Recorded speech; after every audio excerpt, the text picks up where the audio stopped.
तो हम आज समझने की कोशिश करेंगे मार्केट मैकेनिज्म। और इस मार्केट मैकेनिज्म को हम कैसे समझेंगे?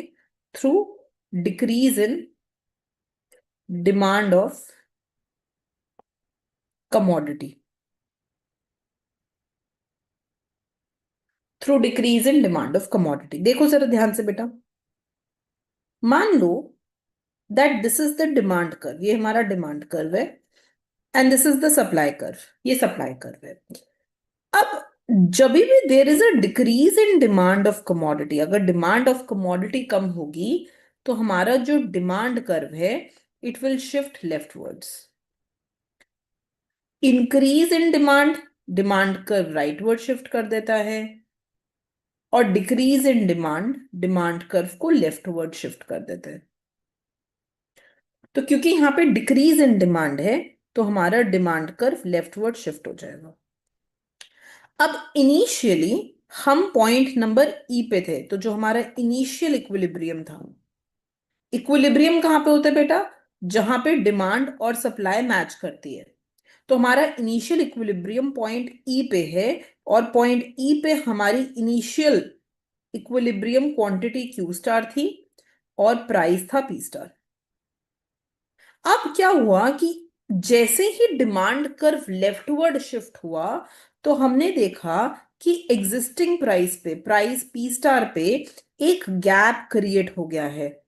सप्लाई तो अभी भी इतनी ही है, सप्लाई में तो चेंज नहीं आया, पर डिमांड अब कम हो गई है। तो अब हमने देखा कि एग्जिस्टिंग प्राइस पे देखो, पहले तो डिमांड और सप्लाई मैच कर रही थी, ये डिमांड थी और यही सप्लाई थी, और डिमांड और सप्लाई दोनों ही क्यू स्टार थी।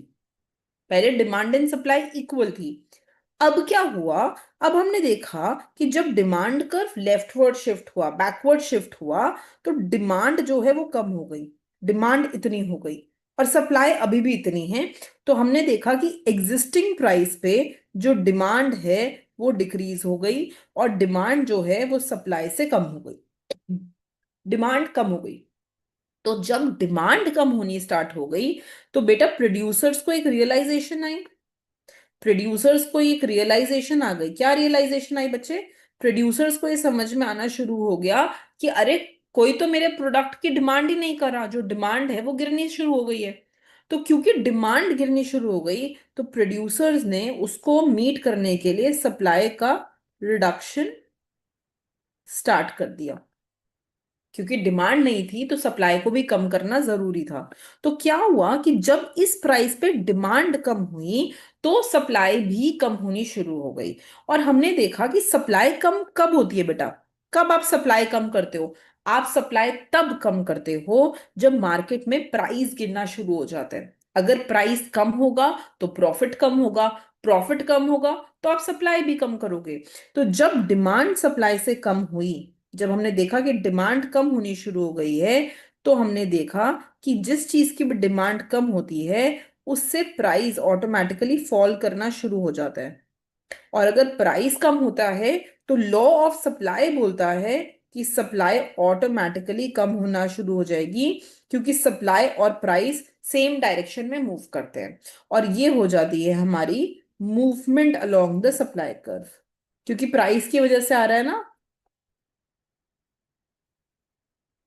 तो हम ये नोटिस करते हैं कि जब डिमांड कम होती है एग्जिस्टिंग प्राइस पे तो डिमांड सप्लाई से कम होती है। जब वो होता है तो प्राइस गिरना शुरू हो जाता है, प्राइस गिरता है तो सप्लाई भी गिरनी शुरू हो जाती है।